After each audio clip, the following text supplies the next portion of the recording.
자, 오늘 마가복음 강의 30번째 믿음의 말 한마디라는 제목으로 여러분과 함께 은혜를 나누려고 합니다.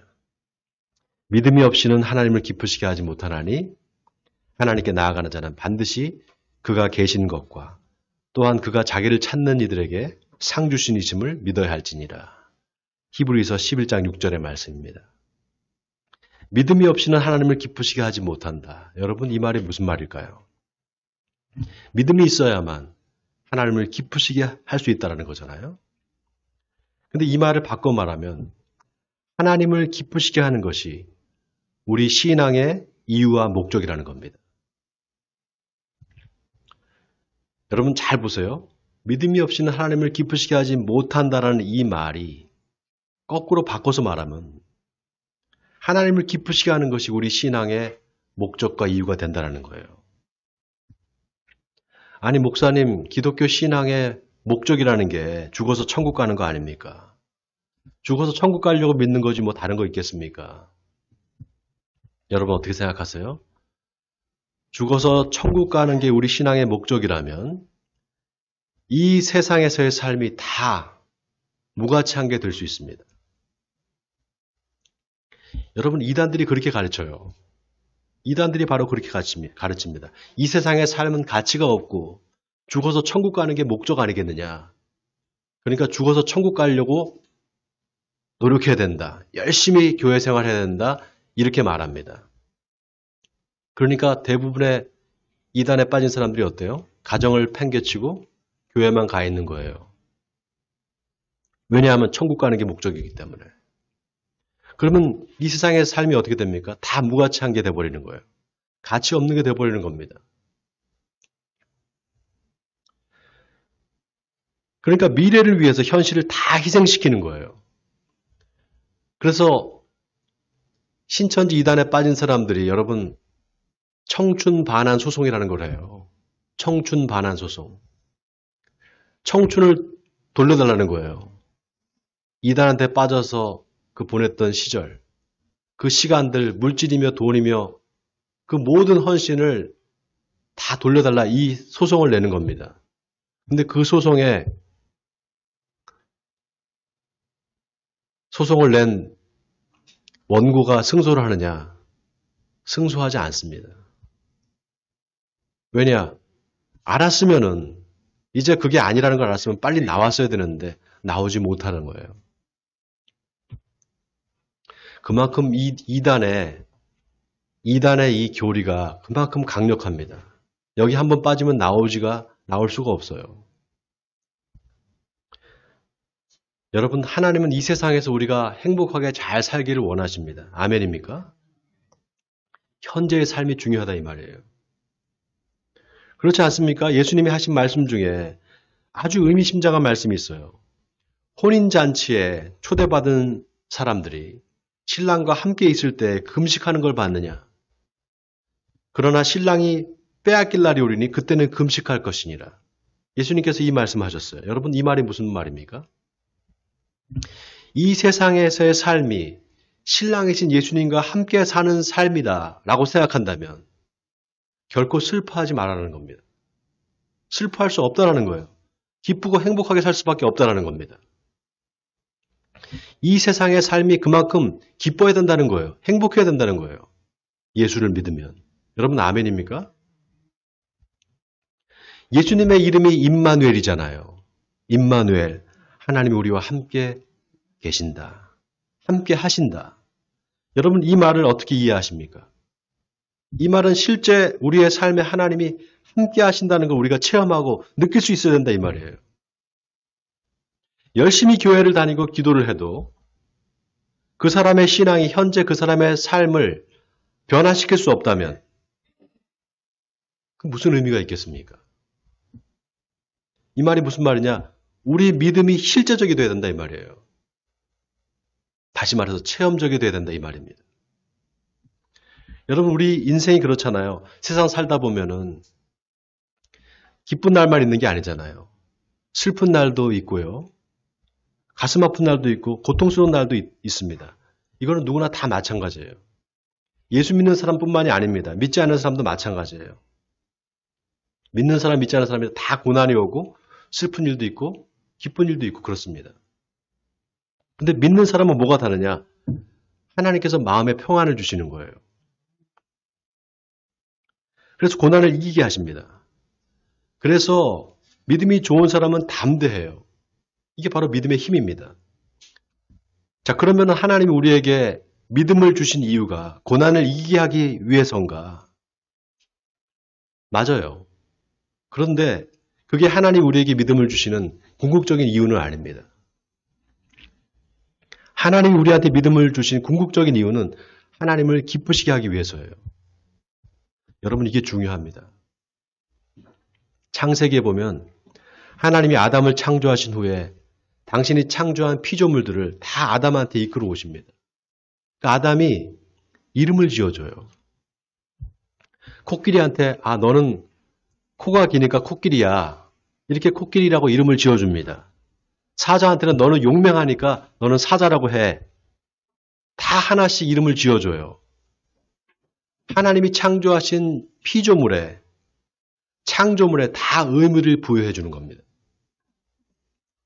꽃을 보면서 하나님 참 이렇게 참 기가 막히게 어떻게 이렇게 예쁘게 만드셨어요. 하나님 정말 대단하세요. 이렇게 하나님의 창조를 기뻐하는 거예요. 그걸 보시고 아담이 그렇게 기뻐하는 모습을 보시고 하나님께서 기뻐하시는 거예요.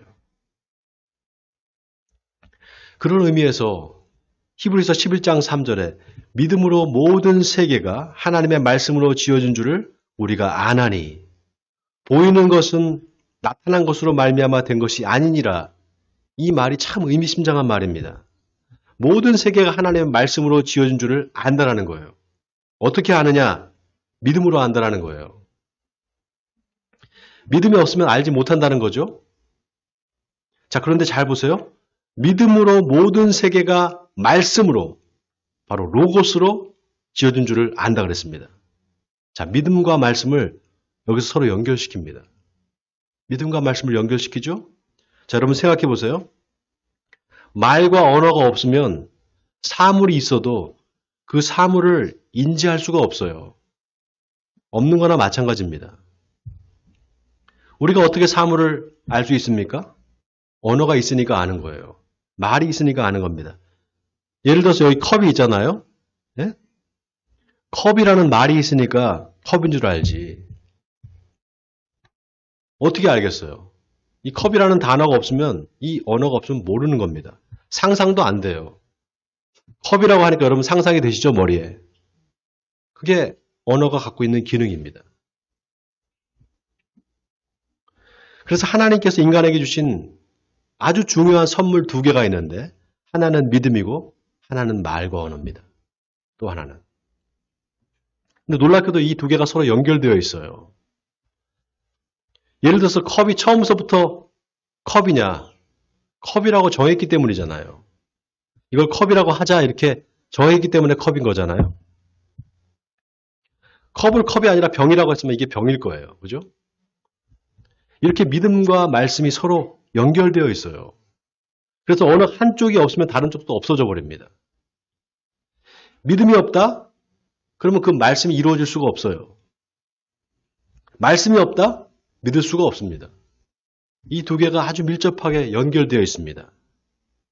자, 그런데 여기서 하나님의 말씀이라고 번역된 로고스, 이 로고스란 말은 철학에서 말과 언어를 매개체로 해서 표현되는 이성을 말합니다. 이성을 말할 때 이 로고스라는 말을 써요. 근데 예수님의 제자들이 이 로고스라는 말을 예수님을 지칭하는 말로 썼습니다. 요한복음 1장 1절에 태초에 말씀이 계시니라. 이 말씀이 하나님과 함께 계셨으니 이 말씀은 곧 하나님이시니라 그랬단 말이죠. 그리고 뭐라고 합니까? 말씀이 육신이 되어 우리 가운데 거하심에 우리가 그의 영광을 보니 아버지의 독생자의 영광이요 은혜와 진리가 충만하더라. 자, 보세요. 믿음으로 모든 세계가 하나님의 말씀으로 지은 줄을 우리가 안다. 이 말은 믿음으로 모든 세계가 하나님의 말씀, 바로 예수 그리스도로 지어준 줄을 우리가 안다 이 뜻입니다. 그러니까 우리가 뭘 믿어야 되느냐? 하나님의 말씀을 믿어야 돼요. 다시 말해서 말씀이 우리 삶에 이루어질 것을 믿는 겁니다. 이게 기독교 신앙이에요. 자, 오늘 믿음에 대한 이야기를 할 텐데 오늘 설교 제목이 뭡니까, 여러분? 믿음의 말 한마디. 한번 따라해 보겠습니다. 믿음의 말 한마디. 결론부터 말하면 믿음과 말이 서로 연결되어 있다는 겁니다. 말 한마디로 천년빛을 감다는 우리 속담이 있잖아요. 반면에 말 한번 잘못해서 아주 낭패를 보는 사람들이 있습니다. 이렇게 우리 일상생활에서 말의 중요성은 수백 번 강조를 해도 모자라지 않습니다. 그럼 우리 신앙은 어떨까요? 신앙에 있어서 이 말이 얼마나 중요한가? 우리 신앙의 목적이 하나님을 기쁘시게 하는 거라 그랬잖아요. 그렇죠? 믿음이 없으면 하나님을 기쁘시게 하지 못한다 그랬잖아요. 그런데 그 믿음이 어떻게 나타나는가? 바로 말로 나타납니다. 자, 다 같이 오늘 본문 24절을 같이 한번 읽어볼까요? 24절입니다. 자, 시작. 예수께서 일어나사 거기를 떠나 두로 지방으로 가서 한 집에 들어가 아무도 모르게 하시려 하나 숨길 수 없더라. 자, 오늘 본문에 보면 예수님께서 두로 지방으로 가셨어요. 자, 지도를 보여주세요. 네, PPT 지도를 보여주세요. 네. 잘 안 보일지도 모르겠네요. 네, 위에 그 갈릴리 호수가 있잖아요. 갈릴리 호수 위쪽에 보면 지중해가 있습니다. 그 지중해 위에 두로와 시돈이라는 지방이 있어요. 예수님께서 갈릴리 호수에서 사역을 하시다가 이제 조금 멀리 가신 거예요. 근데 이 두로 지방이라는 곳은 이방인들이 사는 동네입니다. 여러분 아시다시피 유대인들은 이방인들을 멸시했어요. 왜냐하면 하나님이 먹지 말라는 음식을 먹고 하나님의 율법을 지키지 않기 때문에. 그래서 이방인들과는 유대인들은 밥도 먹지 않았습니다. 같이 상에 앉지도 않았어요. 자, 그런 이방인들이 사는 동네에 예수님께서 가신 거예요. 그리고는 한 집에 들어가십니다. 오늘 본문에 한 집에 들어가 아무도 모르게 하시려 하나 숨길 수 없더라 이렇게 나와 있습니다. 그러니까 아무도 모르게 조용히 은밀하게 두로 지방에 가셔서 한 집에 들어가신 거예요. 근데 사람들이 어떻게 알았는지 예수님이 오셨다는 소문이 쫙 퍼집니다. 그래서 한 귀신 들린 어린 딸을 둔 여자가 예수님이 오셨다는 소문을 듣고 예수님이 계신 집으로 찾아옵니다. 자, 그런데 이 여인이 어떤 여인인가? 오늘 본문 26절에 보면 그 여자는 헬라인이요 수로보니게 족속이라 자기 딸에게서 귀신 쫓아내 주시기를 간구하거늘 그랬습니다. 자, 수로보니게 여인. 이 수로보니게라는 말이 수리아와 페니키아가 합쳐진 말이에요. 그러니까 아버지는 수리아인이고 엄마는 페니키아인인 거예요. 말하자면 혼혈족입니다. 왜 이렇게 혼혈족들이 생겼는가?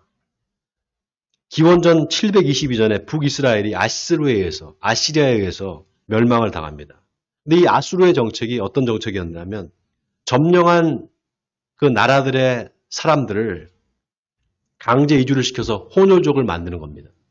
자기들이 잘 지배하기 위해서. 그래서 두로와 시돈 지방 이런 혼혈족들이 다 모여 살았었어요. 이렇게 이런 혼혈족들을 유대인들은 개라고 불렀습니다. 여러분, 이 개들을 보세요, 개. 개가 눈이 어때요? 눈이 색깔이 좀 이렇게 여러 색깔이 있잖아요. 혼혈족들이 눈 색깔이 달랐어요. 여러분, 유대인들은 원래 유대인 혈통의 사람들은 머리가 까만색이에요. 그리고 눈동자도 까맣습니다. 근데 이 혼혈족 속들은 눈동자가 달랐던 거예요, 색깔이. 유대인들이 개라고 불렀습니다. 지금으로 말하면 인종차별을 한 거예요. 자, 그런데 유대인들이 멸시한 그 혼혈족 수로보니게 여인이 예수님을 찾아와서 그 발에 엎드립니다. 그 발 앞에. 그리고 귀신 들린 자기 딸을 좀 고쳐달라고 간청을 합니다. 자, 그런데 예수님께서 뭐라고 하시는가? 자, 오늘 27절을 우리 같이 한번 읽어보겠습니다. 한 목소리로 읽겠습니다. 시작. 예수께서 이르시되 자녀로 먼저 배불리 먹게 할지니 자녀의 떡을 취하여 개들에게 던짐이 마땅치 아니하니라. 자녀의 떡을 취하여 개들에게 던지는 것이 마땅치 않다. 정말 다른 사람도 아니고 예수님 입에서 어떻게 이렇게 인종차별적인 말이 나올 수가 있을까? 좀 의아하잖아요. 근데 여러분, 우리가 예수님이 하신 이 말에서 당시 유대인들이 얼마나 유대인 아닌 이방인들을 멸시를 했는지를 알 수가 있습니다. 이방인들을 그냥 개로 취급한 거예요. 자, 그런데 이 수로보내기 여인이 말이죠. 예수님의 그 말에 어떻게 대답을 하는가? 자, 28절을 같이 한번 읽어볼까요? 같이 읽겠습니다. 시작. 여자가 대답하여 이르되 주여 올소이다마는 상 아래 개들도 아이들이 먹던 부스러기를 먹나이다. 여러분, 이 여자가 하는 말을 잘 들어보세요. 예수님이 자녀의 떡을 취하여 개들에게 던짐이 마땅치 않다. 굉장히 기분 나쁜 말로 들리잖아요. 네? 아니, 그럼 이건 내가 개라는 거야, 뭐야? 기분 나쁘게 들을 수 있잖아요. 그런데 여러분, 예수님이 하신 말씀을 가만히 살펴보면 그렇게 기분 나쁜 말이 아니에요. 자, 여러분, 예수님이 뭐라고 하셨는지 잘 보세요. 27절에 예수께서 이르시되 자녀로 먼저 배불리 먹게 할지니 자녀의 떡을 취하여 개들에게 던짐이 마땅치 아니하니라 그랬습니다. 자, 먼저 누가 배불리 먹어야 한다고요? 자녀가. 그러니까 이 말은 아직 자녀가 배불리 먹지 못했다는 거예요. 그러니까 안 주겠다는 말이 아니에요. 주는데 먼저 순서가 있다는 겁니다. 먼저 자녀가 먹어야 된다 이 말이에요. 자, 그럼 여기서 자녀는 누구를 말하는 걸까요? 유대인들을 말하는 거예요. 여러분, 이렇게 말이라는 게 잘 들어야 돼요. 말 때문에 얼마나 많은 오해가 생기는 줄 아십니까? 나는 그런 뜻으로 한 말이 아닌데 상대방이 오해를 해서 마음이 상할 수가 있어요. 또 반대로 내가 남의 말을 오해해서 들을 수도 있습니다. 그러니까 어떤 말이든지 그 말을 잘 들어봐야 돼요. 하나님의 말씀은 어떻겠어요? 하나님의 말씀은 더 그렇습니다. 하나님의 말씀을 잘못 들으면, 잘못 이해하면 하나님의 뜻과는 전혀 상관없는 일을 하면서 하나님을 잘 믿는다고 착각할 수가 있어요. 수로보니게 여인이 지혜로운 게 예수님의 말씀을 주위에서 잘 들었습니다. 자녀의 떡을 취하여 개들에게 던지니 마땅치 않다. 이 말만 들었으면 화가 날 수도 있는데 그 앞에 자녀로 먼저 배불리 먹게 할지니 이 말의 뜻을 이해한 거예요. 그러니까 보세요. 여자가 뭐라고 대답합니까? 주여 올소이다마는. 주여 올소이다마는 그렇잖아요. 주님의 말씀이 100번 옳습니다. 당연히 자녀가 먼저죠. 네? 자녀가 먼저 배부르게 먹는 게 맞습니다. 그렇지만 상 아래 개들도 아이들이 먹던 부스러기를 먹지 않습니까? 그러니 떡 부스러기라도 주시면 안 되겠습니까? 이 말이잖아요. 이 얼마나 지혜로운 말입니까? 여러분, 여기 예수님이 말씀하시는 자녀에게 줄 떡이라는 게 뭐겠습니까? 복음입니다. 복음. 말씀이에요. 하나님의 말씀. 하나님의 살아있는 말씀, 바로 복음입니다. 그 떡이 아닌 거예요. 로마서 1장 16절에 내가 복음을 부끄러워하지 아니하노니 이 복음은 모든 믿는 자에게 구원을 주시는 하나님의 능력이 됨이라. 먼저는 유대인에게요, 그리고 헬라인에게로다. 복음에는 하나님의 의가 나타나서 믿음으로 믿음에 이르게 하나니 기록된 바 오직 의인은 믿음으로 말미암아 살리라 함과 같으니라. 그 복음의 말씀이 먼저는 유대인에게 전해져야 된다 이 말입니다. 그 다음에 헬라인에게 전해질 거라는 거예요. 바로 이 수로보니게 여인에게 해당되는 말이잖아요. 자, 그런데 이 여인이 지금 급한 거예요. 기다릴 수가 없는 거예요. 왜냐하면 자기 딸이 지금 그렇게 생겼단 말이죠. 예수님의 말이 맞지만 저는 지금 급합니다. 지금 내 딸이 귀신 들려서 고통받고 있습니다. 먼저 내 딸을 고쳐주세요. 그러니 지금 당장 그 떡을 주세요. 부스러기라도 주세요. 지금 당장 복음의 말씀을 저한테 주세요. 이 말입니다. 예수님이 이 여인의 말에 크게 감동을 받으세요. 그리고 뭐라고 하십니까? 29절에 예수께서 이르시되 이 말을 하였으니 돌아가라. 귀신이 내 딸에게서 나갔느니라 하시매 여자가 집에 돌아가 본즉 아이가 침상에 누웠고 귀신이 나갔더라. 자, 여기 이 말을 하였으니 여기 밑줄 주세요. 이 말을 하였으니 네가 이 말을 했기 때문에 네 딸한테서 귀신이 나갔다는 겁니다. 자, 어떤 말입니까? 개들도 아이들이 먹던 부스러기를 먹나이다 이 말입니다. 여러분 이 말이 왜 예수님을 감동시켰을까요? 바로 믿음의 말이었기 때문에 그래요. 자녀의 떡을 취해서 개들에게 던지는 것이 마땅치 않다. 예수님께서 그렇게 말씀하셨어도 그 진위는 그런 뜻이 아닐 거예요. 하나님은 그렇게 사람을 차별하는 분이 아닌데 모든 사람을 다 사랑하시는 사랑의 하나님인데 그 하나님의 아들인 예수님이 어떻게 그런 말씀을 하실 수 있어? 뭔가 다른 뜻이 있을 거야. 그리고 내 딸을 살려주실 분은 바로 이 예수님밖에 없어. 반드시 예수님께서 내 딸을 고쳐주실 거야. 이렇게 믿은 거예요. 자, 여기서 중요한 게 이 여인이 자기가 그렇게 믿은 거를 말로 고백했다는 사실이에요. 그냥 생각만 하지 않고 말로 고백했다는 사실입니다. 여러분, 예수님이 여인의 집에 같이 가서 그 귀신 들린 딸을 직접 고칠 수도 있었어요. 아마 수로보니게 여인도 예수님이 자기 집에 와서 직접 자기 딸한테 안수하고 귀신아 떠나가라 이렇게 쫓아주시길 기도했을 겁니다. 근데 예수님께서는 그냥 말로 하셨어요. 그것도 귀신을 쫓아낸 공을 여인한테 돌립니다. 네가 이 말을 하였으니 돌아가라. 귀신이 내 딸에서 나가느니라 그랬단 말이죠. 여러분 이게 뭘 말하는 겁니까? 우리가 하는 믿음의 말 한마디가 하나님의 역사를 불러일으킨다는 겁니다. 여러분 믿음의 말 한마디가 얼마나 큰 힘을 발휘하는지 모릅니다. 하나님이 우리 삶에 역사할 수 있는 근거가 바로 우리 말이에요. 믿음의 말 한마디가 하나님의 보좌를 움직이는 것입니다. 여러분 하나님의 말씀이 참이라는 거 믿으세요? 그 말씀이 이루어질 걸 믿으십니까? 믿으면 역사가 일어납니다. 예수님은 술에 여인이 주여 개들도 아이들이 떨어뜨린 부스러기를 먹습니다라고 말할 때 이 여인의 믿음을 아셨어요. 내가 직접 가지 않아도 내가 말만 해도 이 여인은 믿겠구나.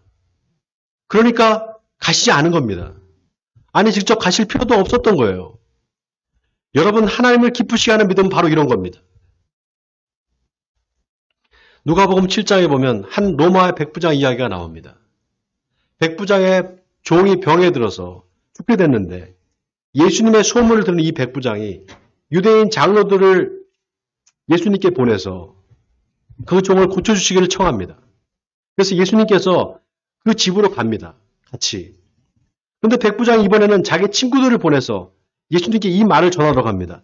주님이 내 집에 들어오심을 나는 감당하지 못하겠습니다. 그러니 말씀만 하시옵소서. 그러면 내 하인이 나을 줄 믿습니다. 예수님이 이 백부장의 친구들이 하는 말을 듣고는 내가 이스라엘 중에서 이만한 믿음을 만나보지 못했다고 감탄하시면서 칭찬해 주십니다. 그리고 사람들이 집으로 가보니까 백부장의 종이 이미 나간 거예요. 주여 말씀만 하세요. 그러면 내 종이 나을 줄 믿습니다. 수로보니게 여인의 말 믿음과 똑같잖아요. 두 사람의 공통점은 말씀에 근거한 믿음이라는 겁니다. 여러분 우리가 뭘 믿어야 되느냐? 하나님의 말씀이 이루어질 것을 믿어야 됩니다. 그리고 그 믿음은 반드시 우리의 말로 들어야 됩니다. 바로 믿음의 말입니다. 하나님께 드리는 어떤 예배보다, 어떤 예물보다, 어떤 기도보다 하나님 우리 믿음의 말 한마디를 더 기뻐하십니다. 바라기는 주여 올소이다마는 상 안의 개들도 아이들이 먹던 부스러기를 먹나이다 라고 믿음의 말로 주님을 감동시켰던 수로보니게 여인처럼 믿음의 말 한마디를 하심으로 하나님을 기쁘시게 하는 저와 여러분이 되시기를 주님의 이름으로 간절히 축원드립니다.